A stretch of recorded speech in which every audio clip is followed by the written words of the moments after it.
Il est 13h, bonjour à tous. Merci de votre attention. Tout de suite, les titres à la une de l'actualité. Dans ce 13h, nous irons avec notre reporter Lanciné Bakayoko suivre cette visite engagée par le ministre de la Construction, du Logement et de l'Urbanisme, Bruno Nabagné-Koné, à Aoué, sur le site qui va abriter les futures opérations immobilières initiées par l'État de Côte d'Ivoire dans le cadre du programme présidentiel de logements sociaux. Nous ferons également un tour du côté de Yamoussoukro. Le ministre de l'Environnement Jean-Luc Assif s'est rendu pour s'imprégner de l'état d'avancement des travaux de réhabilitation des lacs de la ville. 4 milliards de francs CFA ont été mobilisés par le gouvernement pour leur redonner fière allure et bonne santé. À suivre le reportage de Kader Sogogo. Les prochaines élections présidentielles, législatives et locales au Gabon se feront sans les observateurs de l'Union européenne. Les représentants de l'UE ont annoncé qu'ils ne déploieraient pas d'équipe pour surveiller le processus de vote. Un signe inquiétant pour l'opposition. Voilà pour l'essentiel. Madame, monsieur, bonjour.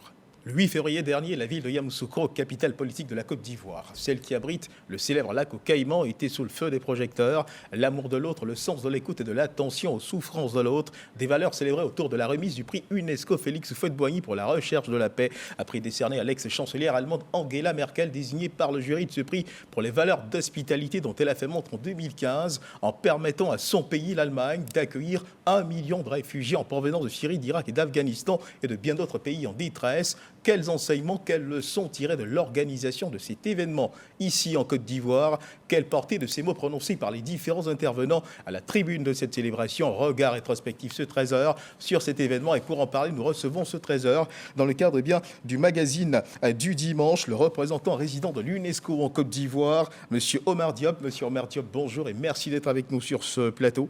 Merci, M. Guivet. Alors, avec vous, nous échangerons autour du thème annoncé. Ce sera dans une trentaine de minutes. Mais avant, inscrivons-nous dans la projection avec cette annonce faite par la maire, Madame le maire de la commune d'Abobo, Kandia Camara. C'était au cours de la première réunion de l'année 2023 du conseil municipal de la dite commune. À côté de cette annonce, d'importants projets sont envisagés pour cette nouvelle année. Khalil Diomandé, Franck Poidio nous en parle.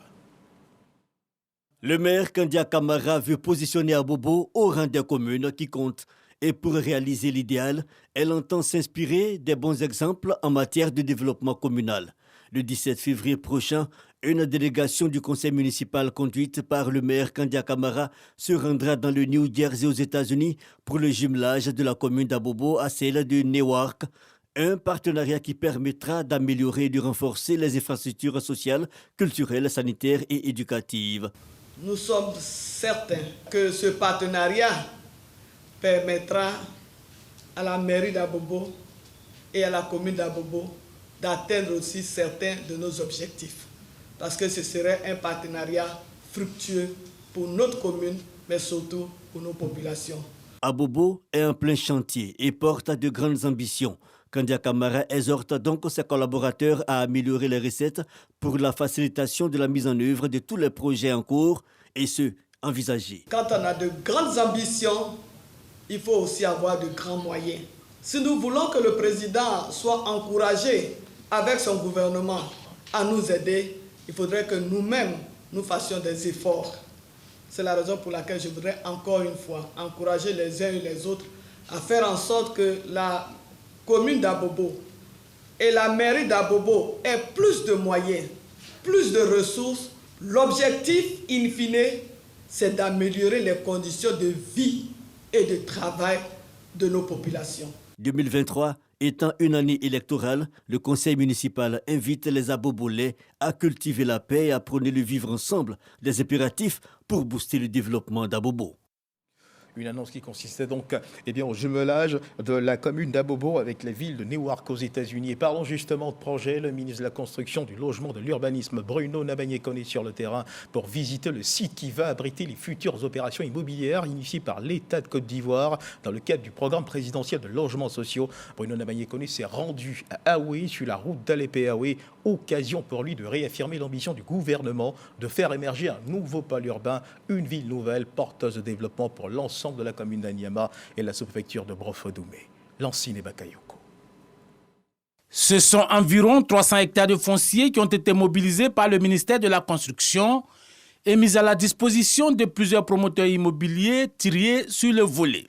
Il s'agit pour Bruno Nabagné-Koné de relancer l'ambitieux programme présidentiel de construction de logements sociaux, économiques et de standing. Notre ambition, donner aux Ivoiriens un logement qui soit décent, qui soit abordable. C'est vraiment la première équation sur laquelle nous travaillons. Et puis, en même temps, nous travaillons pour faire en sorte que nos populations aient un cadre de vie qui soit le plus agréable possible. À travers ces nouveaux projets, le gouvernement envisage de faire émerger un nouveau pôle urbain, une ville nouvelle moderne, fonctionnelle, smart, intégrée au tissu urbain environnant et porteuse de développement pour l'ensemble de la commune d'Anyama et de la sous-préfecture de Brofo-Doumé. Nous profitons de cet arrêt ici pour lancer cet appel aux promoteurs ivoiriens, aux promoteurs internationaux, à tous les promoteurs qui aujourd'hui souhaitent intégrer ce projet, de nous rejoindre. L'objectif étant qu'à terme, en vitesse de croisière, nous puissions être à un niveau de production de l'ordre de 50 à 60 000 logements par an. Bruno Nabagné-Koné est allé s'enquérir de l'avancement des programmes de terrains équipés à bas coût et des lotissements à équipement modéré, toujours sur le même site d'Aoué. À terme, le site d'Aoué devrait abriter des habitations de tout genre, allant des villas basses aux immeubles de type R+8, avec toutes les commodités pour une vie agréable. Un reportage de Lanciné Bakayoko, et en attendant que ces futures opérations immobilières sortent de terre du côté d'Aoué, eh bien, à Yamoussoukro, c'est la voirie qui ressuscite, construite dans les années 70. Cette voirie sombrait dans une lente et longue agonie.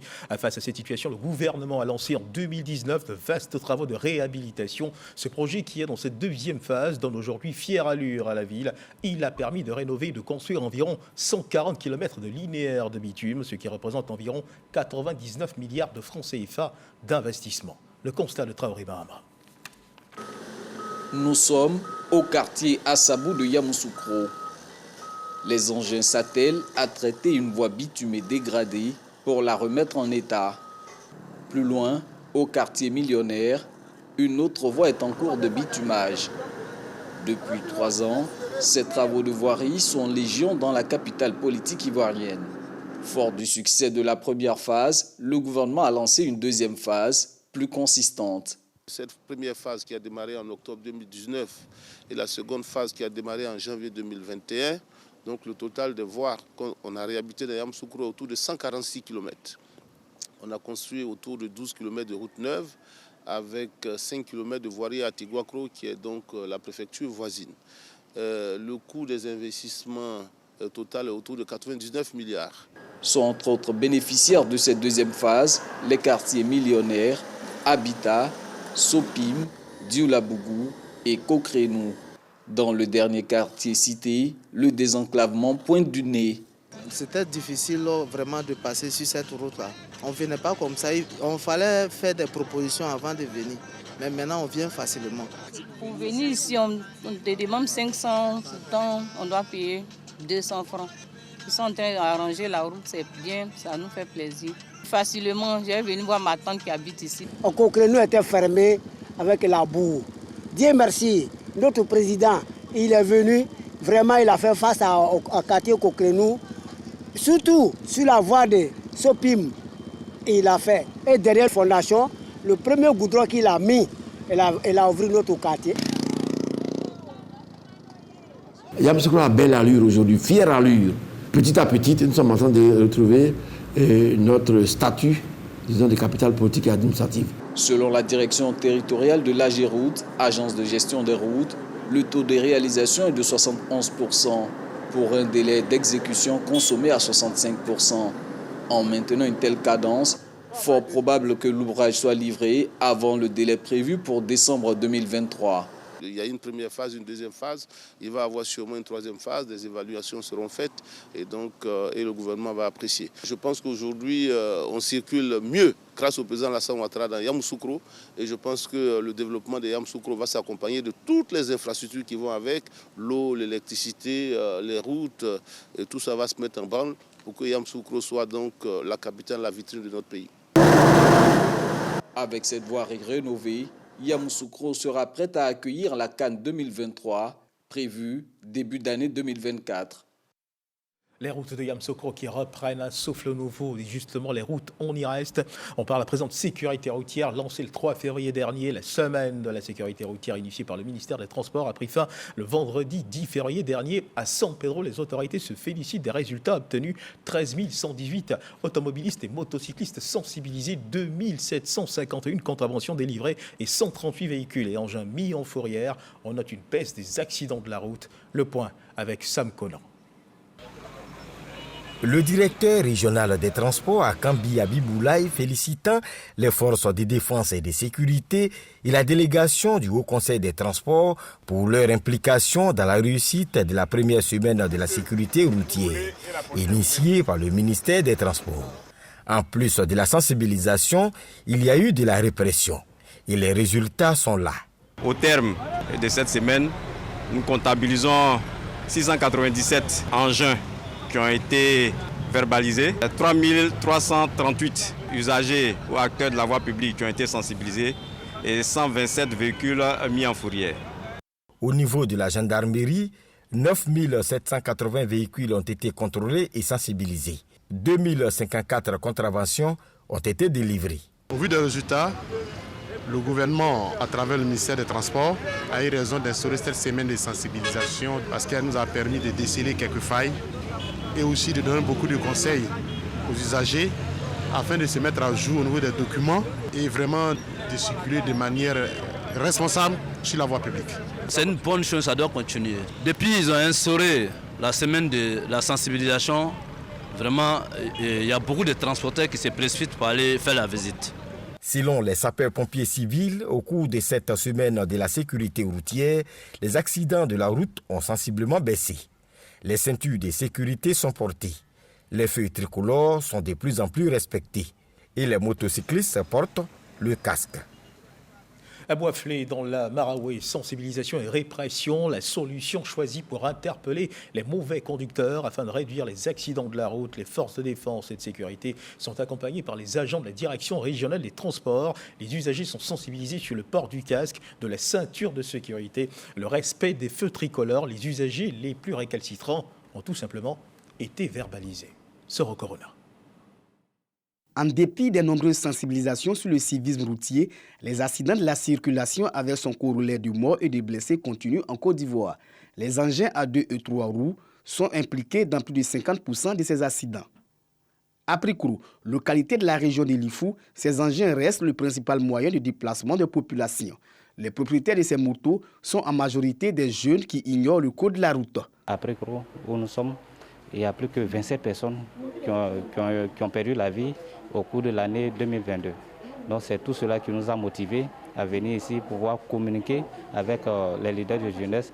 Le projet Jeunes de valeur est dans la localité pour intensifier la sensibilisation pour une réduction des accidents. C'est autour de la thématique, les défis de l'insécurité routière à Prikrou, que les jeunes sont instruits. Aujourd'hui, plusieurs personnes se permettent de rouler sur des motos sans casque, sans respect des règles élémentaires du code de la route. Pour nous, aucune localité ne doit être exclue dans le cadre de la sensibilisation. Après le passage du projet Jeunes de valeur, les leaders de jeunesse promettent continuer la sensibilisation. Le préfet et la municipalité viennent de nous rassurer qu'il y a des mesures législatives qui sont en train d'être prises. Nous aussi, nous allons apporter nos contributions dans la sensibilisation. Parce que nous pensons que c'est dans l'éducation, la sensibilisation, que nous allons arriver à freiner ce fléau. Le projet Jeunes de valeur vise à renforcer l'engagement des jeunes pour le développement des valeurs de paix, de démocratie et du vivre ensemble. Ce projet est financé par l'Union européenne et mis en œuvre par la Fondation Friedrich Ebert.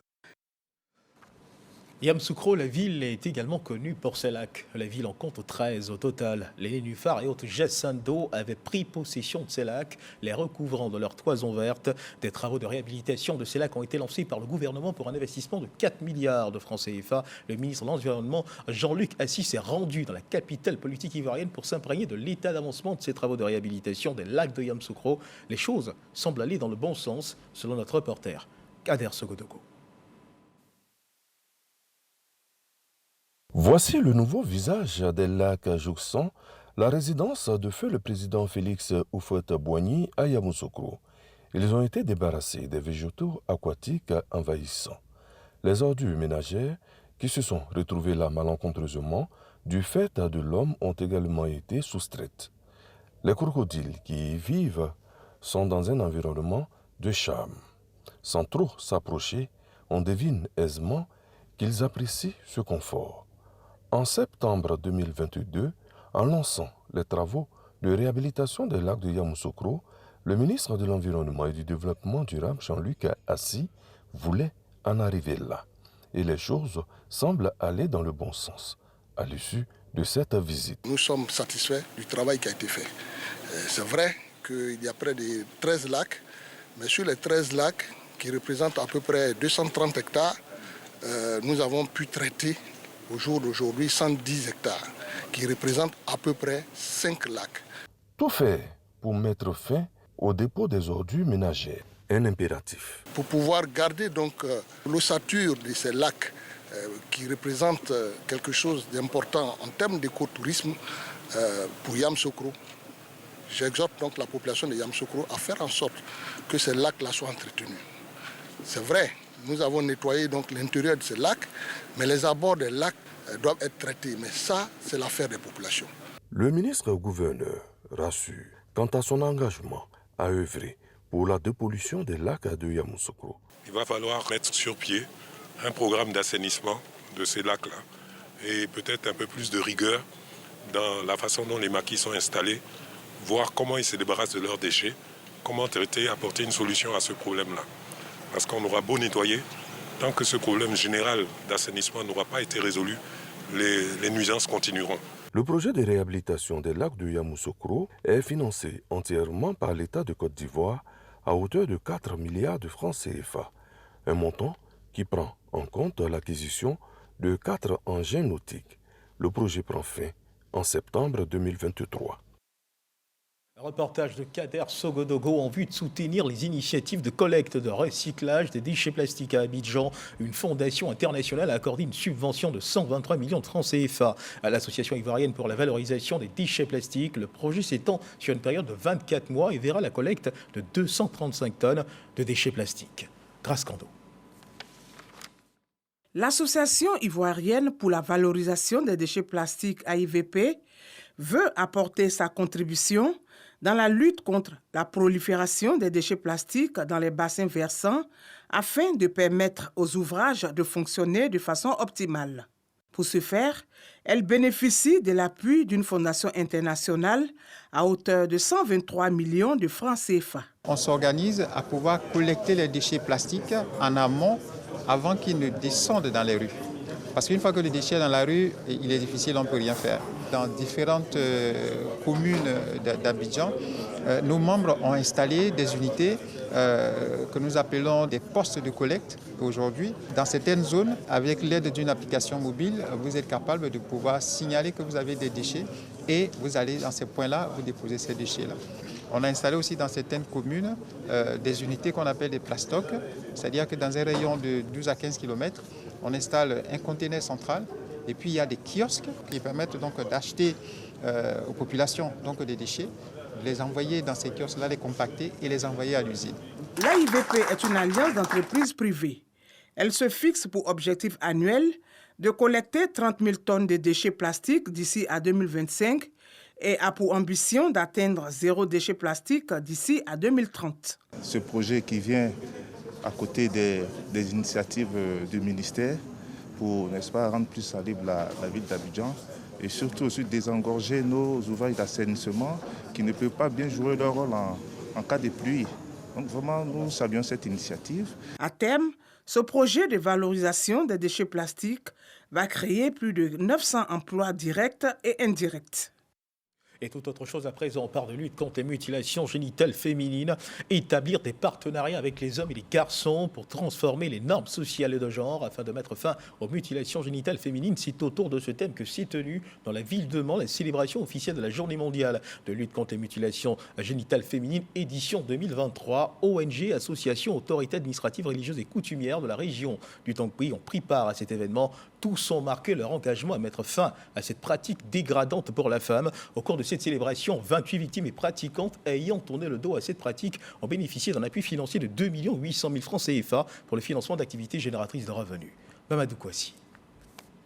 Responsables d'ONG, guides religieux, autorités coutumières et administratives, ainsi que les organismes internationaux étaient tous mobilisés dans la cour de la préfecture de Mans pour crier leur ras-le-bol face à la mutilation génitale féminine, particulièrement l'excision. Exclusion, ça suffit! Exclusion, ça suffit! Occasion pour ces femmes ayant abandonné cette pratique culturelle de prendre des engagements à la face de la nation. Ce n'est pas important de faire du mal aux jeunes filles. Maintenant, nous vous disons qu'à partir d'aujourd'hui, on a laissé le couteau pour toujours. Pour les accompagner dans leur démarche, les victimes et les pratiquantes reçoivent de la part de la ministre Nassine Batou un appui financier. Un appui financier de 2 800 000 francs CFA pour ces 28 femmes pour leur permettre de réaliser des activités génératrices de revenus. Cette célébration de la journée mondiale de lutte contre la mutilation génitale féminine à Mans a été une tribune de sensibilisation et de prise d'engagement. Le roi va stimuler tout le monde pour que nous nous engagions à respecter ce qu'on vient de dire, à savoir bannir le MGF. Nous œuvrons chaque jour pour que ces femmes-là vraiment soient restaurées, pour que ces femmes-là aient la paix, pour que ces femmes-là puissent vivre librement. J'en appelle au sens de responsabilité des chefs traditionnels, des chefs de communauté, des chefs religieux, pour qu'ils s'engagent résolument auprès de nos populations dont ils ont la charge dans la mise en œuvre du processus de transformation des normes sociales pour mettre fin à la pratique de l'excision dans notre district et dans notre région. Le gouvernement et le système des Nations Unies restent fermes face à la résurgence de cette pratique honteuse pour la femme, une pratique non médicale qui cause d'énormes dégâts chez les victimes. Pour ce qui est du système des Nations Unies, nous voudrions encore une fois saluer les efforts du gouvernement pour mettre fin à la pratique, mais vous rassurer de notre appui et de notre accompagnement. Il est vrai que ce sont les femmes qui tiennent le couteau, qui mutilent. Il est aussi bon de reconnaître que certains hommes contribuent explicitement ou tacitement en autorisant cette pratique dans leur famille et dans la communauté. C'est pourquoi la présente cérémonie est une occasion pour nous d'attirer particulièrement l'attention des hommes, des jeunes hommes et des garçons, afin que nous soyons tous sensibles à la détresse de nos sœurs et de nos filles. En Côte d'Ivoire, les régions nord et ouest restent les plus touchées par ce fléau. Et le taux de prévalence des mutilations génitales féminines varie entre 36 et 38%. On dénombre plus de 26 cas signalés l'année dernière et totalement pris en charge. Elles sont plus de 200 millions de femmes qui souffrent de cette pratique dans le monde. À suivre à présent l'évolution de la Covid-19 en Côte d'Ivoire.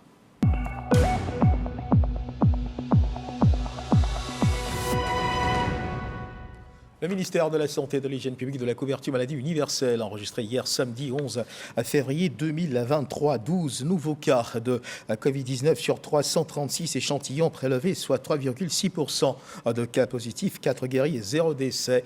À la date du 11 février 2023, la Côte d'Ivoire, notre pays, compte donc 88 058 cas confirmés, dont 87 179 personnes guéries, 834 décès et 45 cas actifs. Le nombre total d'échantillons est de 1 674 783. Le 10 février 2023, 8 992 doses de vaccins ont été administrées, soit un total de 25 282 733 doses du 1er mars 2021 au 10 février 2023. Toute autre chose à présent, l'Ordre des experts comptables a tenu à Abidjan, Plateau, sa première matinale de l'année, une rencontre d'échange, de réflexion qui a porté sur le thème de l'annexe fiscale 2023. Le ministre de l'Économie et des Finances qui présidait cette rencontre a invité les acteurs du secteur privé à prendre la pleine mesure des enjeux de cette annexe fiscale et à saisir les opportunités qu'elle offre aux opérateurs économiques. Jean-Louis Gongo. La première matinale de l'Ordre des experts comptables de Côte d'Ivoire, moment d'information et de formation pour ces acteurs du monde de la finance, n'a pas dérogé à la règle. Elle a été consacrée à l'analyse de l'annexe fiscale 2023, tout en étant l'occasion de démontrer le poids et l'engouement autour de la profession d'expert comptable. Le chiffre d'affaires global de la profession est passé de 35 milliards à 45 milliards en 5 ans, soit un taux de progression de 29% environ. L'attractivité de la profession s'est renforcée. Au cours de la même période, le nombre d'experts comptables inscrits au tableau est passé de 157 au bout de 25 ans à 236. Chaque année, notre profession joue un rôle de plus en plus prépondérant dans le développement économique de notre pays et devient aussi un acteur clé au sein de notre communauté internationale. Parrain de cette première matinale de l'année, le ministre Adama Coulibaly s'est appesanti sur les avantages de l'annexe fiscale pour les acteurs du secteur privé qu'il a invités à prendre la pleine mesure des enjeux et à en saisir les opportunités. La loi de finances portant budget de l'État pour l'année 2023 prend ancrage dans les grandes orientations stratégiques du Plan national de développement 2021-2025. Il sera concrètement question de veiller à une fiscalisation optimale des secteurs déjà fiscalisés et des opérateurs économiques non encore immatriculés au fichier des contribuables. Outre les membres de l'ordre qui ont pris part à cette matinale, la cérémonie a également enregistré la participation des organisations professionnelles partenaires. Elle a été aussi marquée par la présentation officielle des nouveaux experts comptables. Après plusieurs mois d'études sur le Conseil régional du Haut-Sassandra, la 22e promotion du programme de formation en gestion de la politique économique GPE Abidjan a eu une rencontre avec les responsables du dit programme. Il était question pour ses auditeurs de rendre les résultats des travaux réalisés. La rencontre a eu lieu au Centre ivoirien de recherche économique et sociale, en abrégé le CIRES. Evelyne Yeboué, Didier Nguessan. 30 agents des administrations publiques de la sous-région ouest africaine francophone, notamment de la Côte d'Ivoire, veulent renforcer leur capacité en matière de management des politiques économiques. Après 8 mois de formation et de recherche, ces auditeurs sont venus restituer le résultat du travail. On leur a demandé donc de faire un travail de recherche sur le Conseil régional du Haut-Sassandra. Les résultats de notre étude vont permettre à la région du Haut-Sassandra, n'est-ce pas, de pouvoir envisager leur avenir en termes de développement. D'accord ? Parce que déjà, le maillon prospective permet de s'appuyer sur son passé, son présent et d'entrevoir l'avenir. Donc ça sera un élément incubateur pour tous les agents. L'aboutissement de ces résultats sera examiné par le Conseil général du Haut-Sassandra avant son adoption. Aujourd'hui, ils sont donc venus les présenter à ceux qui pourraient être intéressés par cette activité de recherche-là, notamment le Conseil général de Haut-Sassandra, pour voir effectivement si ces travaux qui ont été faits là, en tout cas, répondre ou pourraient répondre en tout cas à leurs besoins. Le programme de formation en gestion de la politique économique GPE Abidjan, initiateur de cette formation, ne compte pas se limiter à cette session. Désormais, chaque année, les auditeurs seront invités à travailler sur les données d'une région ou d'un district identifié. Et puis un mot de culture dans ce journal, le peuple Ano-Wando veut se faire connaître sur l'initiative d'un fils de la région de Lifou, originaire de Prikro. Les populations Ano-Wando se sont retrouvées au cours d'une cérémonie organisée dans la commune de Yopougon-Ndokwa. Au cours de cette cérémonie, ils ont présenté leur culture, leur histoire. Témoin de cette présentation, Laure Goretti, Jean-Marc Djadji. Retrouvailles chez le peuple Ano. Les Ano ou encore Andor font partie du peuple Akan et originaire de Prikro, à l'est de la Côte d'Ivoire, dans la région de Lifou. Ce peuple peu connu et confondu au peuple baoulé a décidé de partager sa culture, ses racines et son histoire. Le mot Andofoué d'abord, ça vient du mot de tui, Adoufoué, ça veut dire guerrier. Et dans notre patois actuel, quand on te dit, tu entends le mot fouet, sur un nom, ça veut dire que c'est un métier. Donc c'est des guerriers. Il y a 7 tribus, mais en réalité, ce n'est pas des tribus. C'est des 7 groupes de guerre, les tactiques de guerre. Le roi migrateur qui a fait venir les Andors du Togo s'appelle Bombo. Bombo, un résultat guerrier, donc il a dit en femme soit Bombo, prenez-moi, acceptez-moi tel que Bombo Famoussa. Sa petite sœur qui s'appelle Ablani est partie dans la première vague avec Abla Pokou. Ce que je suis en train de dire, j'ai presque jamais eu la chance d'en parler. Aujourd'hui, voilà des gens qui sont là, qui vont comprendre, qui peuvent transmettre ça. Descendants de la reine Pokou et de la tribu des guerriers, et ils sont venus de toutes les contrées de la Côte d'Ivoire et des pays environnants pour se retrouver sur ce terrain de Yopougon-Ndokwa, une initiative de Blanchard Ndjoré. C'est un événement hors du commun. C'est la première fois que la communauté Ano a décidé de se rendre hommage, se célébrer. Et donc, comme vous pouvez le constater, voilà, c'est la joie, l'allégresse, parce que nous sommes sortis nombreux pour montrer que voilà, nous sommes Ano. Nous ne sommes pas Baoulé, nous ne sommes pas Agni, mais nous sommes bien à Nord. À Nord, c'est Pricro. Pour les organisateurs, cette démarche est le début de plusieurs actions pour la valorisation de la culture à Nord. On a fait donc la fête du côté de Yopougon-Ndoko avec le peuple Ano. La communauté indienne de Côte d'Ivoire a célébré le 74e anniversaire de la fête de l'Inde. C'était au siège de la représentation diplomatique. Occasion pour le nouvel ambassadeur d'évoquer les priorités de son mandat. Un reportage. C'est dans la pure tradition que les Indiens résidant en Côte d'Ivoire célèbrent le jour de la République de l'Inde. Le 26 janvier donne lieu à une célébration culturelle grandiose. Cette date marque également l'entrée en vigueur de la Constitution indienne. C'est une grande joie de se retrouver ici parmi nos concitoyens et dans la République de Côte d'Ivoire que nous aimons beaucoup. 74e année de célébration de notre Constitution. C'est un grand honneur pour l'Inde. L'ambassadeur de l'Inde en Côte d'Ivoire rappelle la parfaite collaboration entre les deux pays. Côte d'Ivoire and India is a natural partner in the development. La Côte d'Ivoire et l'Inde sont, je dirais, des partenaires naturels. Et donc, mon mandat, justement, va consister à davantage rapprocher les deux pays pour que l'Inde puisse partager ce qu'elle a pu réaliser avec la Côte d'Ivoire et la Côte d'Ivoire pourra également partager avec l'Inde ce qu'elle a à partager. As well as the multilateral fora.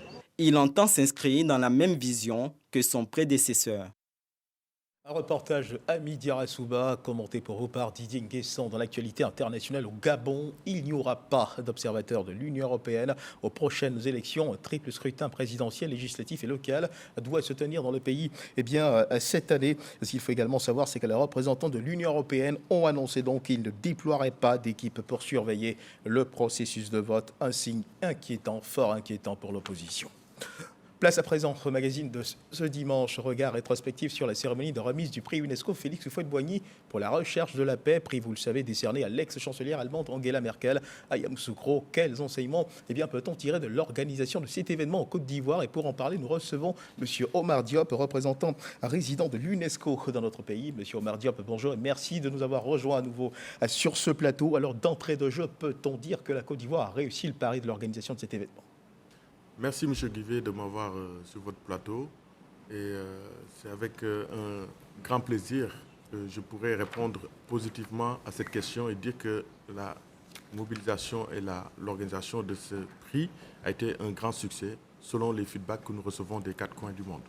Alors, le choix de la ville de Yamoussoukro n'était certainement pas fortuit. On le sait, c'est la ville natale du premier président de la République de Côte d'Ivoire, Félix Houphouët-Boigny. Alors déjà, en termes d'engouement, est-ce que vous qui étiez à cette cérémonie également, est-ce qu'on a pu mesurer cet engouement autour de cet événement auprès des populations? Tout à fait. Donc, vous l'avez dit, c'est la ville natale du président Félix Houphouët-Boigny. Je pense qu'on n'avait pas une meilleure opportunité de rendre hommage à son œuvre et de rendre hommage à son implication et son engagement pour la construction de la paix dans la Côte d'Ivoire et au niveau international à travers la création de ce prix. Et ça a coïncidé au 30e anniversaire de son décès. Donc oui, une ville historique, mais un prix historique aussi cette année. Et on a vu une ville pavoisée aux couleurs de l'UNESCO, beaucoup donc de joie au niveau des populations. Idem en termes de pavoisement, pour parler bien sûr de la fondation Félix Houphouët-Boigny qui a reçu cet événement. Vous y étiez en termes de satisfaction aussi. À combien d'abord de personnes vous attendiez-vous pour cette cérémonie? La satisfaction est grande. On s'attendait à 2000 personnes, 2000 invités de différentes natures. Donc il y avait les leaders de partis politiques, mais aussi les organisations de la société civile, mais aussi des organisations de la jeunesse. Et nous avons pu voir la mobilisation de tous, donc de la communauté, à travers les différents ministères sectoriels du gouvernement ivoirien. On a pu aussi avoir des activités connexes qui étaient organisées autour de l'événement. Il y a eu un méga concert, il y a eu une conférence inaugurale où on a vu des acteurs culturels et aussi des acteurs sportifs venir dans ce panel-là et exposer comment le sport, la culture pouvaient aussi contribuer dans la recherche de la paix. Donc la satisfaction a été très grande et nous l'avons vécu avec la fondation Félix Houphouët-Boigny qui qui aussi abritait pour la seconde fois l'organisation de ce prix. Une totale satisfaction. Alors on ne saurait parler de cet événement sans faire allusion à ce parterre de personnalités à présent donc à Yamoussoukro, des chefs d'État, à tout ceci a justement donné un autre regard plus prononcé sur cette cérémonie, n'est-ce pas? Un cachet particulier avec la présence de tous ces chefs d'État. La présence de tous ces chefs d'État dénote une volonté politique actuellement du président Alassane Ouattara qui a beaucoup contribué dans la consolidation de la paix, la réconciliation, la cohésion sociale. Et donc, à travers son leadership, il y a eu la mobilisation de ces invités qui sont d'une importance capitale. Au-delà des présidents d'autres pays, nous avons eu les 3 présidents de ce pays.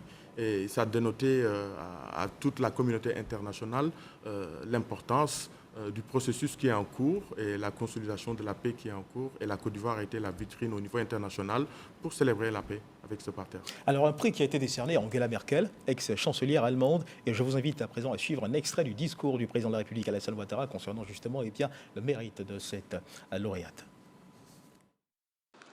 Madame la lauréate, votre humanisme et votre altruisme ont été salués dans le monde entier. En effet, sur le chemin de la reconnaissance internationale des grandes valeurs que vous incarnez en tant qu'artisane de paix, vous avez reçu également en 2016 à Assise, terre natale de l'icône légendaire de la paix, Saint François d'Assise, le prix de la lampe de la paix. Aujourd'hui,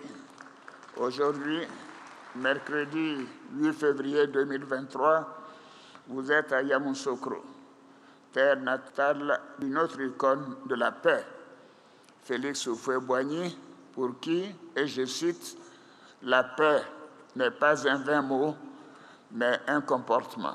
Fin de citation.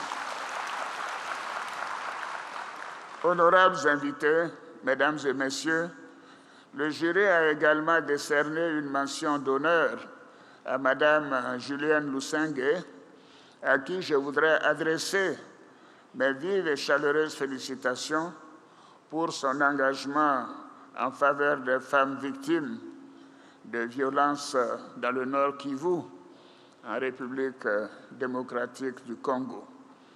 Les violences sexuelles comme armes de guerre dans les conflits interpellent la conscience de l'humanité sur la nécessité de poursuivre et de condamner les auteurs de ces crimes odieux, aussi bien en période de guerre que de paix, car la promotion de la paix va de pair avec la justice.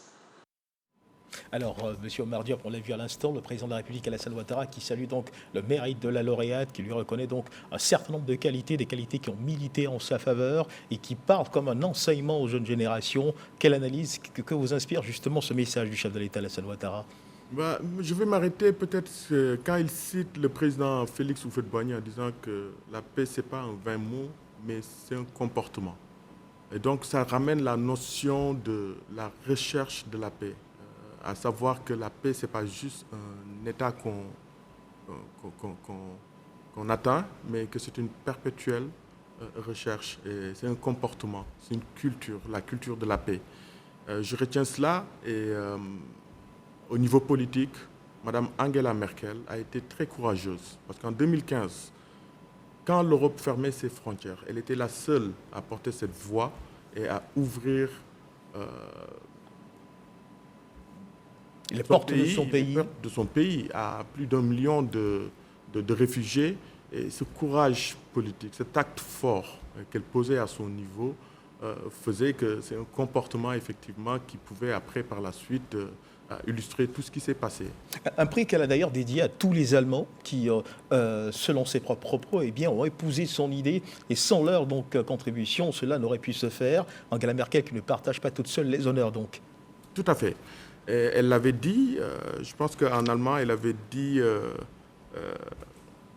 nous y arriverons. Donc en allemand, c'était Wir schaffen das. Et ça avait fait le tour du monde. Parce que dans ce nous-là, elle allait au-delà du mois. Donc elle allait dans le nous collectif en mobilisant les élus, les maires, mais aussi les entrepreneurs et ceux qui détenaient aujourd'hui les postes à offrir à ces réfugiés et les populations locales. Tout le monde. Et notons que cela n'était pas très évident, surtout à l'époque. Beaucoup de pays européens se fermaient justement à s'ouvrir aux autres. C'est donc nécessairement un acte, un comportement de paix qu'elle a traduit en acte et qui mérite d'être encouragé, d'être enseigné aux futures générations, n'est-ce pas? Tout à fait. Et il ne faut pas rester sensible, par exemple, aux difficultés que rencontrent les autres. Très sensible, et on a même pu sentir dans son propre discours à Yamoussoukro qu'elle faisait appel à la solidarité. La solidarité et le respect de la dignité humaine. Et je pense que c'est ce qu'on tire, les enseignements qu'on tire de ce qui s'est passé à Yamoussoukro ce 8 février passé. Alors, parlons de culture de la paix. L'occasion de cette cérémonie a également permis, on ne peut pas en parler, a permis de réunir autour d'une seule et même tribune des grands noms de la politique ivoirienne, le président Henri Konan Bédié, Laurent Gbagbo, les ex-présidents, et le président de la République Alassane Ouattara. Et on a encore en mémoire cette image forte de ces trois grands de la politique ivoirienne posant aux côtés de la chancelière allemande. Que vous inspire cette image pour la Côte d'Ivoire et pour le monde entier? Ça m'inspire un grand espoir et une grande victoire aussi du processus de réconciliation, parce que la Côte d'Ivoire était suivie partout dans le monde à travers ce prix. Et le pays a pu servir d'exemple et a montré à tout le monde entier qu'ils ont dépassé un niveau qui était ce niveau de crise. Mais aujourd'hui, on est à un niveau où ces leaders politiques sont capables de se mettre ensemble et de célébrer la paix ensemble en mobilisant de leur côté et en consolidant tous pour la réussite et l'atteinte d'une situation paisible et une cohésion sociale. Et notons également cette émotion qui s'est emparée du gouverneur du district autonome de Yamoussoukro, qui n'a pas caché d'ailleurs son émotion de voir ces trois grands réunis autour d'une seule et même tribune. Tout à fait, tout à fait. Et puis ces trois grands réunis, mais en même temps aussi la famille du Félix Houphouët-Boigny présente dans la salle, et aussi beaucoup de sensibilité politique, les organisations de la société civile. Donc en ce sens, c'était une grande réussite et c'était un bel exemple de pays qui pouvait actuellement apprendre du passé et consolider pour le futur. Alors, M. Omar Diop, quelles sont les leçons que l'on pourrait, par exemple, retenir du discours de chacun des intervenants, à commencer par la directrice générale de l'UNESCO, qui a forcément mis un point d'honneur justement sur le volet de la solidarité également? Tout à fait. La directrice générale de l'UNESCO, Mme Audrey Azoulay, a beaucoup insisté sur la paix qui reposait sur un dialogue. Et donc, elle a même cité le président Félix Houphouët-Boigny dessus en disant que l'esprit du prix, c'était de créer quelque chose qui repose sur un dialogue permanent, qui va vers le respect de la personne, de la personne humaine et sa dignité, mais aussi le respect des libertés et l'égalité de tous. La directrice générale a aussi appuyé sur le fait que le président Alassane Ouattara a fait un énorme travail et qui se traduisait par la présence des présidents et l'organisation de ce prix à Yamoussoukro. Mais aussi, surtout, on remarque qu'elle a fait un vibrant hommage aux deux lauréates. Donc, la lauréate Angela Merkel, mais aussi Mme Julienne Lusenge de la RDC. Deux femmes qui sont à des niveaux différents. Madame Angela Merkel a été au plus haut niveau au sommet de l'État, mais Madame Julienne Lusenge travaille avec les communautés, donc c'est au niveau le plus bas. Au niveau le plus bas, au niveau local. Au niveau local. Et donc toutes ces deux femmes ont marqué